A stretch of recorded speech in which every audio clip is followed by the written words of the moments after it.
Hi everyone, Matt Roberts from Max Results Personal Training Studio here. As you can see, I've got 3 variations of minestrone soup in front of me. And I'm forever telling clients, read your labels. So I wanted to go over quickly what I consider the major things to look at when you're reading labels. Minestrone soup, pretty much vegetable soup. We know that it's overall okay for you, but what are the major things you need to be looking at? Alright, so what I like to look at, first of all, is the caloric content. So this one's got 113 calories. I look at the saturated fat content, which is 0 grams, which is negligible, so good. I look at the carbohydrate content, but more importantly, what percentage of that is made up of sugars. So if it's made up of low sugars, I'm usually pretty happy with that. So 4 grams. Dietary fibre is pretty low, 3.5 grams, and then the sodium is the other big one that I look at, 695 mgs, which is about 30% of your daily intake, it says right here. Now, the only tricky part with this is 1 can of soup. I don't know about you guys, but if I open a can of soup, I tend to eat the whole thing. And it says 2 servings per package, so you want to make sure that you're checking that.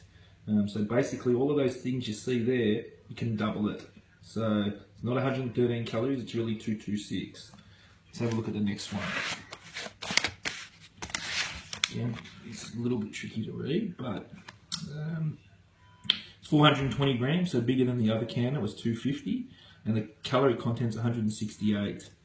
Fat again is negligible. Carbohydrates slightly higher at 9.7. If we had the whole can, then it would be about 8. And the sodium is about 1380 megs, so about double. So yeah, it's probably pretty similar to the other one. But what I like about this one is there's no added flavorings or no artificial ingredients. So pretty much just veggies in there, as you can see through the ingredients.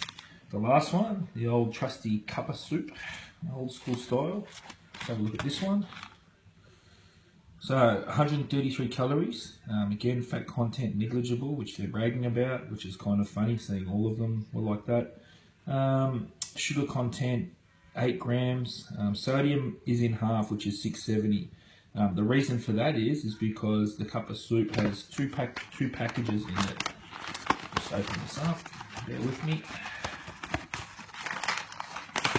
So as you can see, it comes in a sachet. So that's good if you want to actually make sure that you can control the portion size that you have. A lot easier to do that if you had, if it comes in sachets rather than just a can. Like I said before, you're much more likely to have the whole can. The only thing that I don't really like about this one is, where am I looking here? Down the bottom. Handy skills there with the camera. It's a lot of powdered veggies, so tomato powder, onion pieces, powder. There's a lot of extra stuff in it, like these flavor enhancers.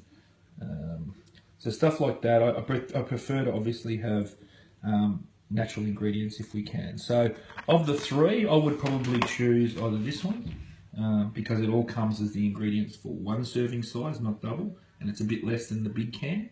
Or I'd probably go the old-fashioned cup of soup. But yeah, I'd probably go, if I had to choose out of those 3, this one. But it's just an interesting lesson to, you know, when you're in your shopping centre, look for those major things. I'd look for caloric content. I'd look for what percentage of your carbs is made up of sugar. I've often had people, for example, tell me Powerade's good for you.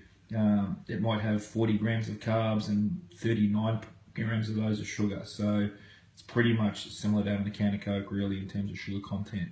I look at the saturated fat content, and I look at the sodium content. They're the major things that I look at if I'm buying packaged or processed foods.